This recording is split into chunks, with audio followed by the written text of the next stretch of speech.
நமஸ்காரம். 1000 நாமங்கள் 1000 கதைகள் 295வது திருநாமம் காமக்னே நமக. உத்தானபாதன் என்ற மன்னன் உலகனைத்தையும் ஆட்சி செய்து வந்தான். அவனுக்கு 2 மனைவிகள். முதல் மனைவியான சுனீதிக்கு துருவன் என்றொரு மகனும், இரண்டாவது மனைவியான சுருச்சிக்கு உத்தமன் என்றொரு மகனும் பிறந்திருந்தார்கள். இரண்டாவது மனைவியிடமும் அவனது மகனான உத்தமனிடமுமே அதிக அன்பு காட்டி வந்த உத்தானபாதன் முதல் மனைவி சுனீதியையும் அவள் மகன் துருவனையும் வெறுத்தான். ஒரு நாள் உத்தமனை தனது மடியில் வைத்து கொஞ்சிக் கொண்டிருந்தான் உத்தானபாதன். அதை கண்ட துருவன் ஆசையுடன் தந்தையின் மடியில் அமரப்போனான். ஆனால் உத்தானபாதனோ துருவனை தடுத்தான். மாற்றுத்தாயான சுருச்சி துருவனை பார்த்து, "ஏய் சிறுவா, இவர் மடியில் நீ அமர வேண்டும் என்றால் இவரது மகனாக இருந்தால் மட்டும் போதாது, என் வயிற்றில் பிறந்திருக்க வேண்டும். உனக்கு இவர் மடியில் உட்கார அருகதை இல்லை" என்று சுடு சொற்களால் ஏசினாள். அழுது கொண்டே தன் தாய் சுனீதியிடம் சென்று நடந்தவற்றை சொன்ன துருவன் ஓர் இளவரசனுக்கே உள்ள ரோஷத்தோடு, "தாயே, தந்தை தன் மடியை உத்தமனுக்கு அளித்து விட்டார். அது அவனுக்கு நான் இட்ட பிச்சையாகவே இருக்கட்டும். எனக்கு அது வேண்டாம். அந்த தந்தையின் மடியை விட உயர்ந்த ஸ்தானத்தை நான் பெறப்போகிறேன்" என்று சொல்லிவிட்டு காட்டை நோக்கி புறப்பட்டான். வழியில் சப்த ரிஷிகள் என்று அழைக்கப்படும் 7 முனிவர்கள் துருவனை சந்தித்தார்கள்.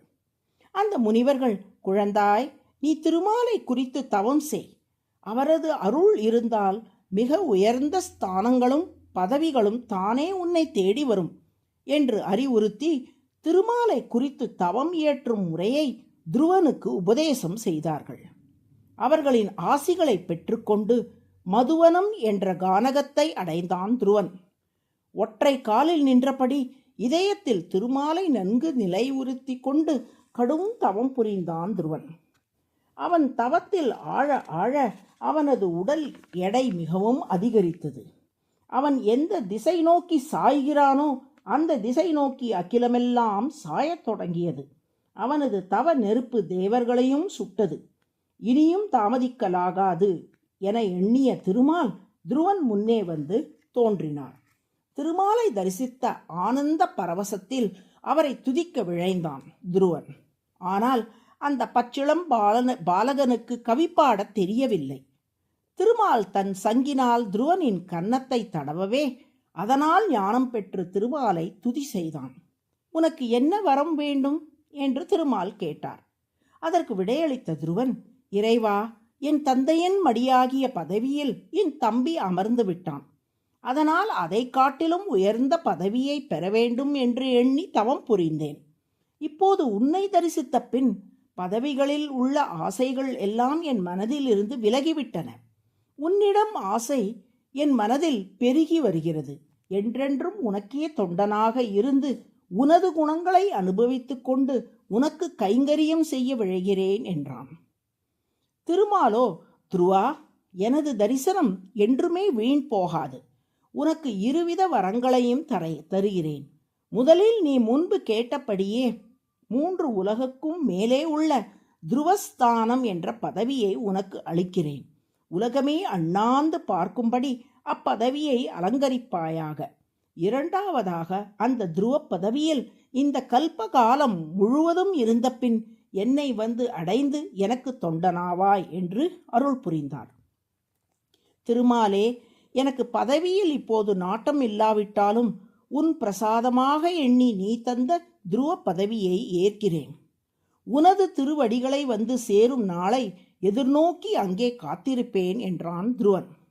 பெரும் பதவியை அடைய வேண்டும் என்ற விருப்பத்துடன் தவம் புரிந்த துருவன் திருமாலை கண்டவுடன் அந்த ஆசையை மாற்றிக்கொண்டு திருமாலுக்கு தொண்டனாக வேண்டும் என்று வரம் கேட்டானே, அதற்கு என்ன காரணம் என்று ஆராய்ந்தால், திருமாலை நாம் ஒரு முறை தரிசித்து விட்டால் நம் மனதில் உள்ள பிற ஆசைகள் அனைத்தும் நீங்கிவிடுகின்றன.